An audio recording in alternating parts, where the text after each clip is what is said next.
Hola, muy buenos días a todos, ¿cómo están? Bueno, hoy continuamos con nuestra lectura. Muchísimas gracias por acompañarnos. Nuestra invitada de hoy es Rocío Arteaga. Hola, Rocío, ¿cómo estás? Hola Diana, buenos días, hola a todos. Buenos días. Entonces, empecemos.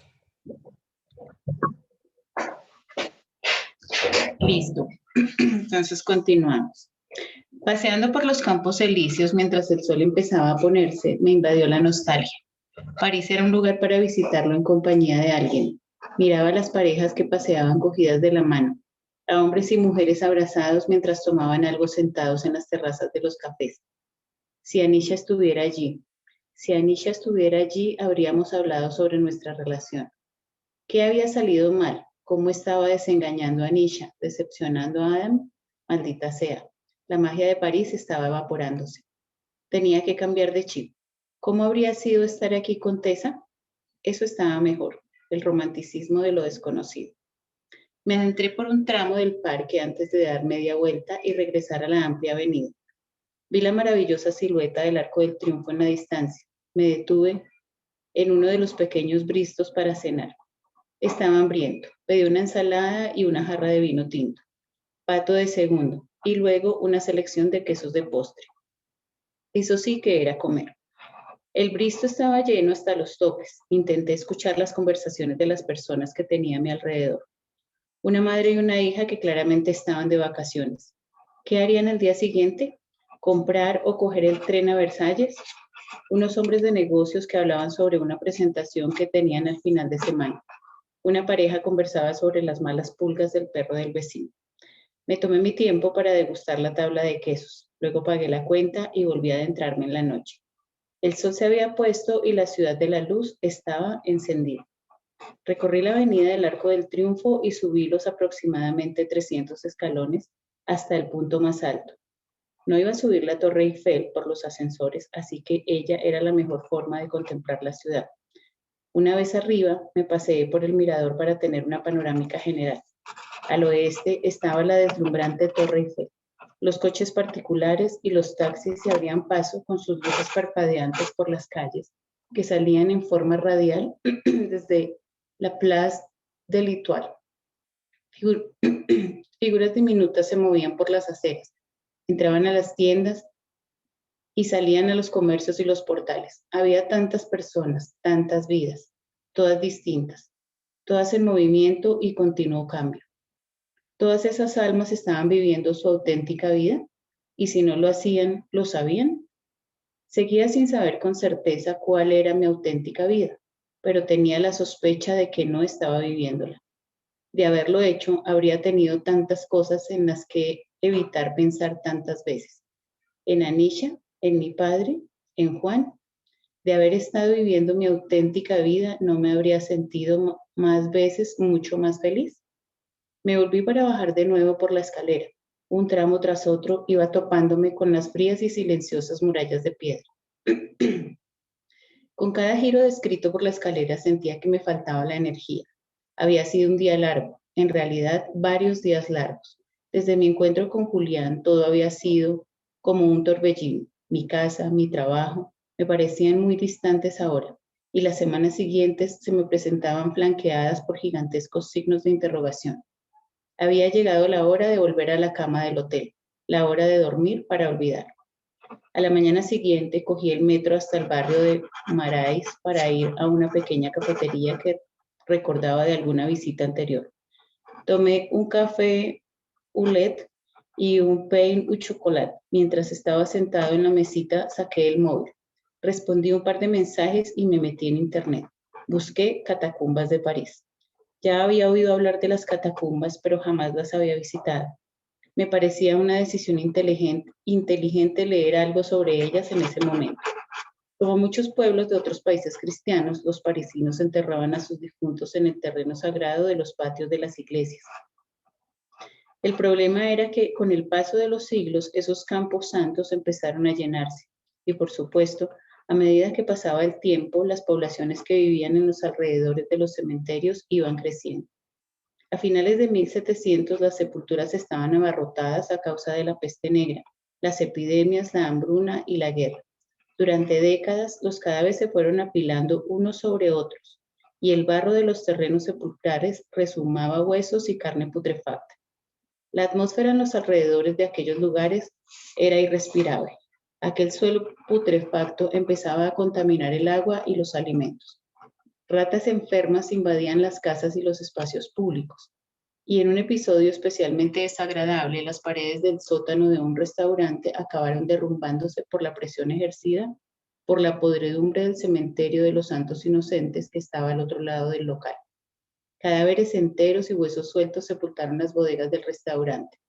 Leí que un albañil contratado para valorar el desastre contrajo gangrena después de apoyar la mano en los restos de la pared de la bodega.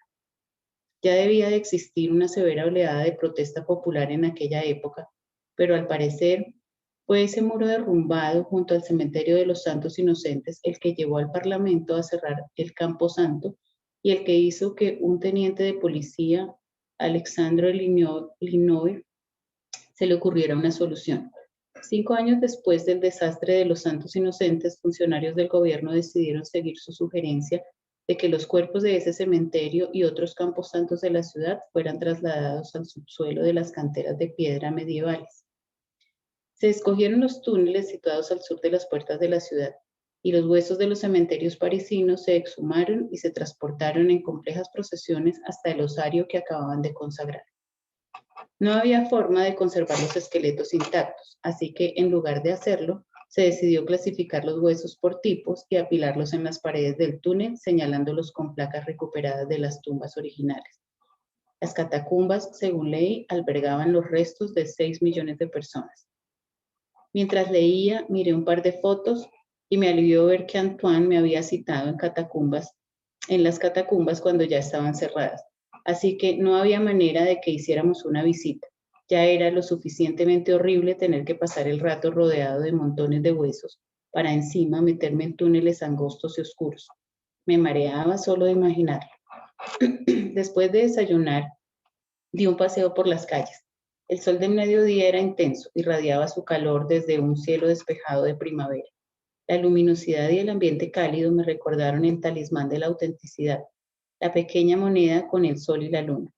Se suponía que tenía una especie de poder restaurador. ¿Cómo funcionaba exactamente?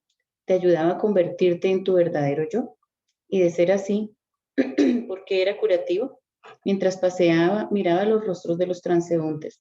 Se me ocurrió un juego: intentar averiguar si las personas con las que me cruzaba estaban viviendo o no su auténtica vida. Un hombre alto que tenía la nariz hundida en una guía de París, no. El niño pequeño agarrado a su perrito de peluche, auténtico. El camarero de mediana edad que estaba en la puerta del pequeño Bristo, fumándose un cigarrillo y con el ceño fruncido, no. La mujer que colocaba toda una serie de bufandas de colores llamativos en un escaparate, auténtica. Seguí jugando durante varias manzanas antes de preguntarme por qué habría llegado a aquellas conclusiones.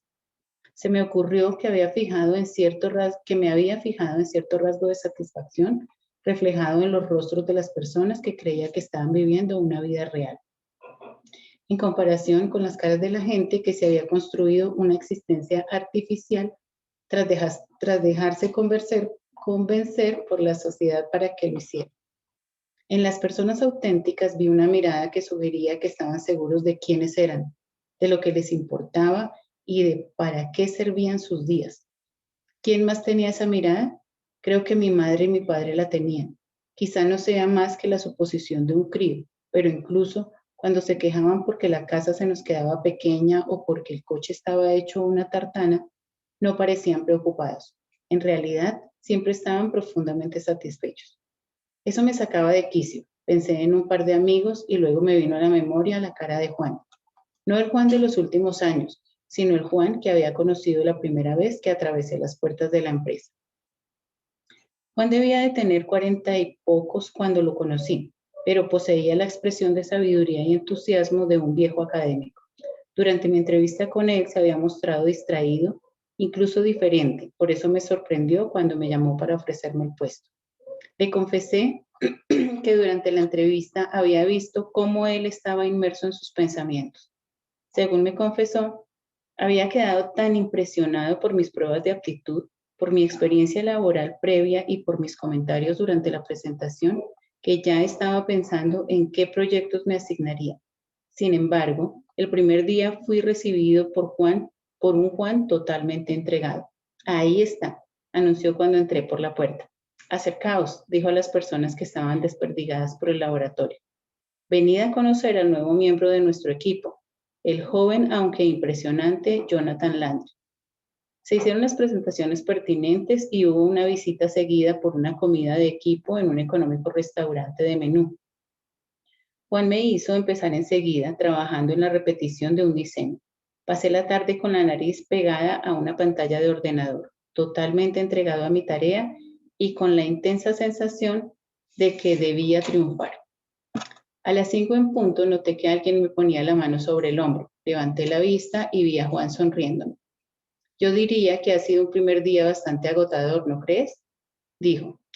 A mí me queda algo de papeleo todavía, pero tú deberías irte a casa. Buen trabajo.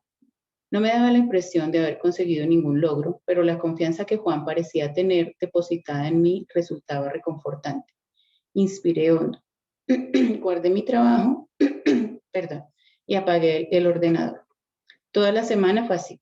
Me sentaba al ordenador, me concentraba muchísimo y justo cuando se me empezaba a cargar la espalda o empezaba a notar la latencia de una jaqueca en las sienes, Juan se presentaba a mi lado y me preguntaba que cómo me iba, o me hacía una sugerencia o incluso en una ocasión me sugirió que me tomara un descanso. Sin embargo, a pesar de todo aquel apoyo, conseguí meter la pata antes de que terminase mi primer mes en la empresa. Un error de cálculo imperdonable que hizo que los planos de diseño fueran rechazados. El jefe de Juan se había presentado en el laboratorio y había entrado agitando un montón de papeles. ¿Quién ha hecho esto? Exigió saber. Juan apareció enseguida, agarró los papeles y les echó un vistazo rápido. Lo siento mucho, Carl, respondió.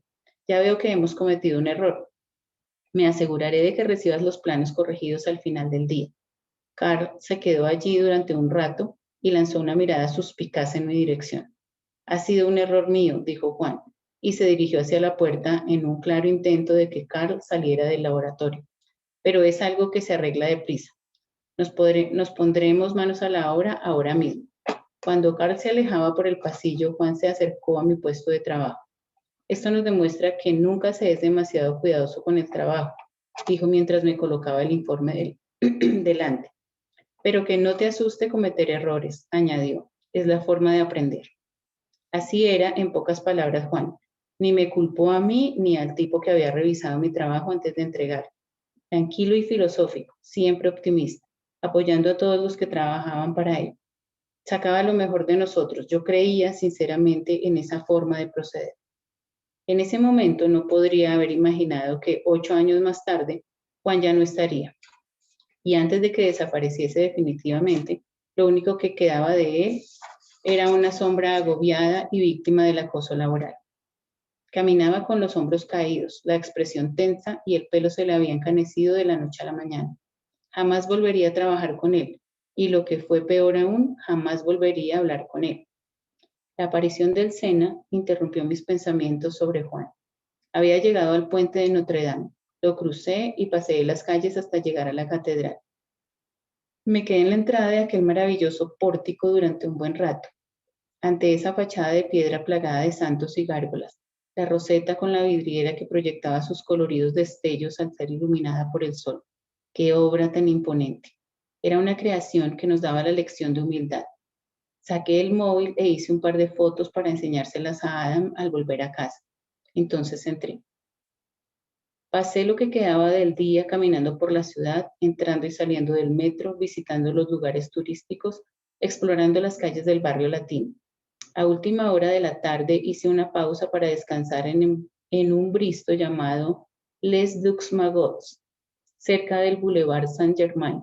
El cielo se había encapotado, pero aún así escogí una mesita en la terraza. Pedí un citrón pressé y me recosté en la silla de mimbre. Tomé con una mano el saquito que llevaba colgado bajo la camisa y me quedé observando a los transeúntes. Había sido un día agradable, pero en ese momento se me encogió el corazón. Estaba solo y no sabía durante cuánto tiempo iba a estarlo. Quería volver a casa. Adam se quedaría a pasar el fin de semana. Estaría en la empresa rodeado de compañeros durante toda la semana. Quizá me armase de valor para invitar a Tessa a comer o a cenar. Sería una buena forma de evitar estar solo en mi piso durante un tiempo. Pensar en su melena de rizos me arrancó una sonrisa. Podría haberme quedado allí sentado hasta la puesta de sol, pero me sonó la alarma del teléfono, recordándome que tenía que estar en las catacumbas en breve. Pagué la cuenta y a mi pesar me dirigí hacia el metro. Tras un corto recorrido bajé en la parada de Denfert-Rochereau y salí a la calle.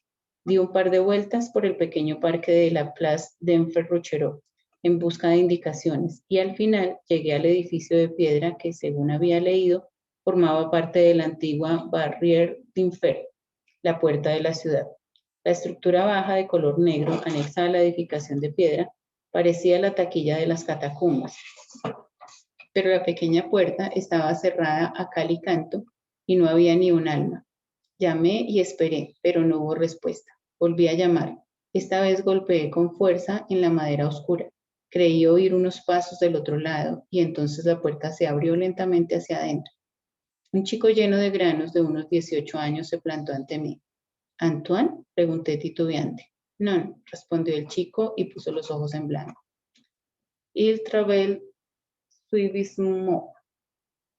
El joven se volvió y entró al edificio. No me quedó más opción que seguirle.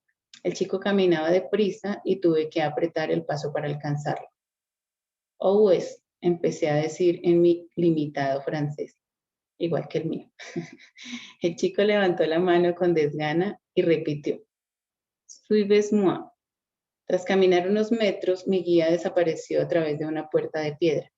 Al llegar al umbral, me percaté, espantado, de que nos dirigíamos hacia una empinada escalera de caracol que descendía. Eran las catacumbas. Iba hacia los túneles. Me dio un vuelco el corazón. Sentí que me apretaba el cuello de la camisa. No me llegaba aire a los pulmones. Pero a pesar del pánico creciente, mis pies seguían descendiendo por los estrechos peldaños de piedra.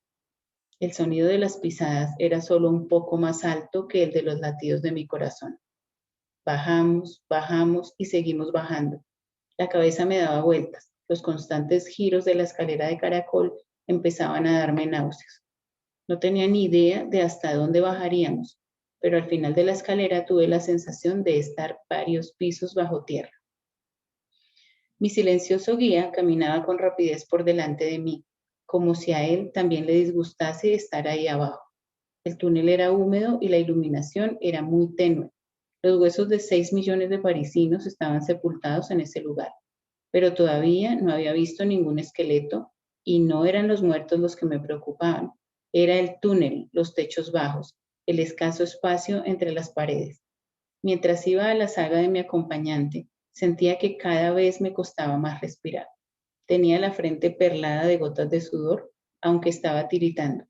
Me sobrevenía el mareo en oleadas y me costaba un mundo ir poniendo un pie tras otro. No sabía si podría seguir, pero la idea de no perder de vista al chico que llevaba delante me obligaba a avanzar. Necesitaba distraerme. Justo en ese momento pasamos por una pequeña zona de descanso, como un cubículo de mamparas de plexiglas. En su interior habían colocado una desgastada silla de madera y una pequeña mesa con una vela encima. De la pared colgaba una placa con un texto sobre la Segunda Guerra Mundial. Recordé otro dato que había leído ese mismo día sobre las catacumbas. Durante la guerra, los combatientes de la resistencia se habían ocultado en estas redes de intrincados túneles. En realidad pasaron años ahí abajo. ¿Cómo debió de ser luchar contra el yugo de los nazis? ¿Vivían los combatientes de la resistencia francesa en un estado constante de aprensión y miedo? ¿O su compromiso con la causa, con la justicia, la libertad los llenaba de valor? Me di cuenta de que ambos sentimientos eran compatibles. El verdadero valor solo puede manifestarse cuando nos enfrentamos al miedo cara a cara. Si no estás asustado, ¿cómo van a ser valerosos tus actos? Pero qué ironía. Viviendo en aquellos espacios pequeños y abarrotados, rodeados de reliquias, testamentos de la inevitable mortalidad, miraban los combatientes los huesos y pensaban que hicieran lo que hiciesen, ¿Todas las personas a las que intentaban salvar acabarían allí? ¿Importaba si retrasaban el sufrimiento humano y las muertes injustas? ¿Hacía eso que algunos de ellos dudaran sobre el sentido de su lucha? ¿Acaso se preguntaban si valía la pena? Los huesos de aquellos túneles pertenecían a personas cuyas vidas habían terminado, algunas con gran contenido y trascendencia y otras vacías. ¿Importaba en realidad cómo hubieran vivido? ¿La forma en que hubiera vivido cualquiera? Mi guía continuaba girando por delante de mí. Aceleré un poco, doblé la esquina y me topé con la primera pila de huesos. A mi pesar, empecé a caminar más despacio. El pánico que sentía había disminuido. Las alargadas e inclinadas paredes estaban recubiertas de huesos, filas perfectas de fémures, ordenadas estructuras de tibias. Habían armado complicadas y recargadas formas con clavículas y costillas. Justo delante de mí vi una columna de calaveras sonrientes. Pensé en quienes se ocultaron en las catacumbas. Por supuesto que importaba cómo habían vivido esas personas. Los combatientes de la resistencia lo sabían.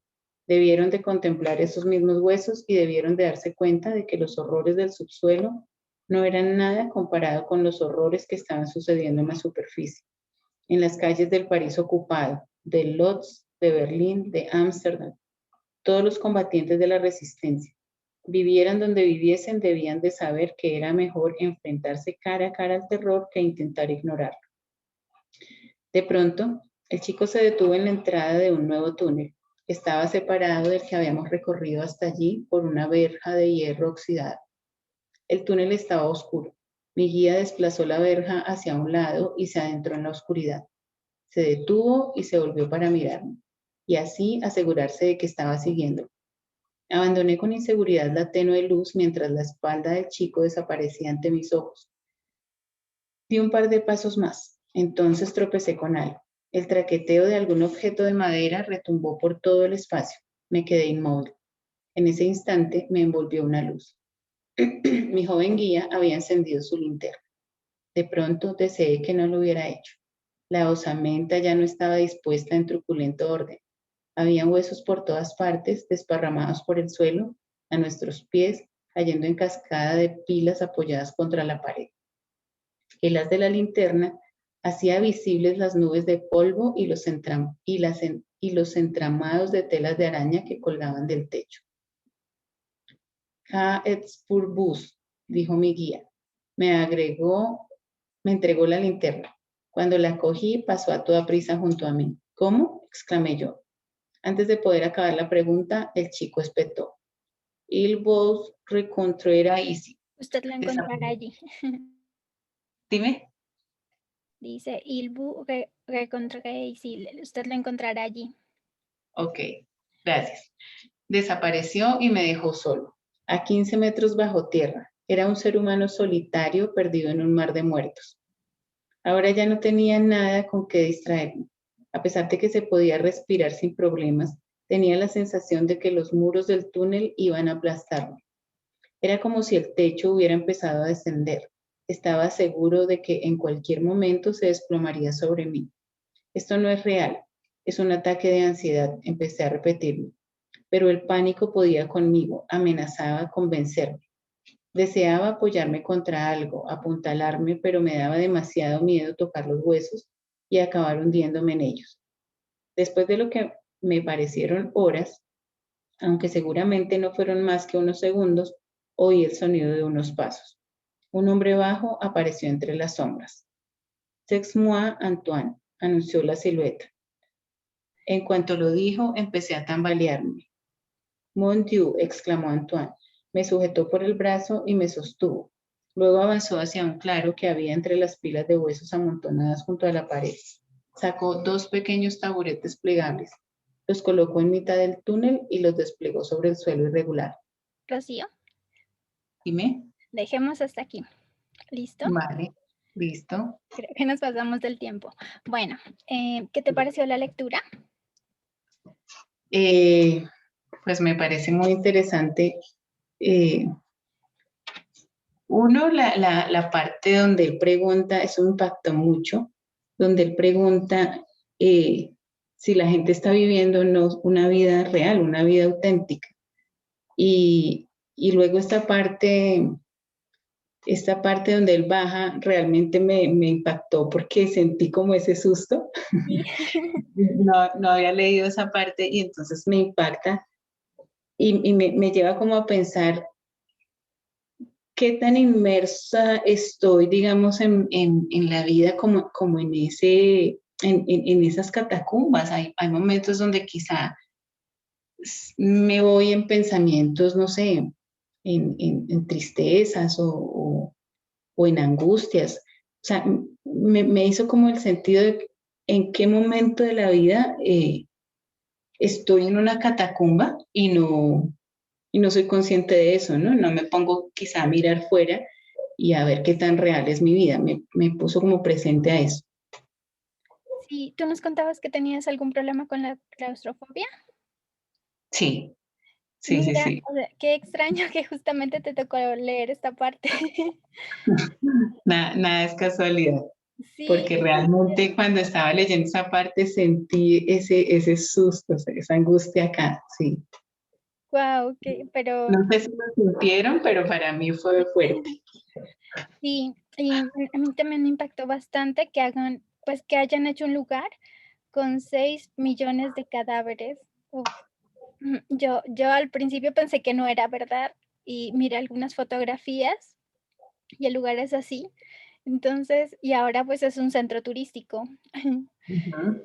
Y bueno, lo que más me impacta también es esa parte que dice vencer tus miedos, cómo vencer tus miedos y pues ir a un lugar así, yo creo que impacta bastante. Me gustó cuando decía el verdadero valor solo puede manifestarse cuando nos enfrentamos al miedo cara a cara. Si no estás asustado, ¿cómo van a ser valerosos tus actos? Esto es algo pues difícil, ¿no? Sí, y realmente es eh, de verdad nada es casualidad y sí realmente la única manera de enfrentar los miedos es eso, ¿no? Es mirarlos de frente eh, y no sé, quizás suene redundante, pero aunque tenga miedo, eh, poner la cara y decir, bueno, estoy asustada, pero esto es lo que hay, esto es lo que tengo que hacer y debo enfrentarlo. No importa no importa quizá lo que esté sintiendo y no seguir alimentando eso que siento para poder de verdad enfrentarlo. Sí, de hecho dicen que cuando ya dejamos que el sentimiento surja y simplemente sea, entonces en ese instante venceremos como el sentimiento, como cuando ya lo reconocemos, entonces al reconocer el sentimiento que tenemos, que puede ser de miedo, rabia, odio, dolor, cualquier sentimiento, en ese instante lo observamos y ya la siguiente vez ya no nos va a afectar. Y Y bueno, pero es duro enfrentarse como a un miedo así, pero por eso es de valientes, como es muy valeroso realmente enfrentarse a ese miedo. Sí, pero mira que es muy liberador, por lo menos en mi propia Ujú. experiencia ha sido muy liberador y algunas veces siento que, listo, hay razón en los miedos, pero otras veces me he dado cuenta que el miedo es un espejismo, es algo que realmente no amerita estar así de asustada, digámoslo. Sí, tú decías que mientras leías también ¿sentías un poco de miedo? Sí, sí, fue confrontante describir cómo es esa parte de estar ahí y de esa angustia que él tenía. Realmente sí la sentí. Entonces, mira que es extraño. Entonces podemos decir realmente lo que acabas de decirnos, o sea, nuestros miedos realmente están en nuestra mente porque realmente nos transportamos al lugar pensando en el lugar, y ese pensamiento es algo que, aunque no creamos, realmente nosotros controlamos en sí, ¿no es cierto? Ujú.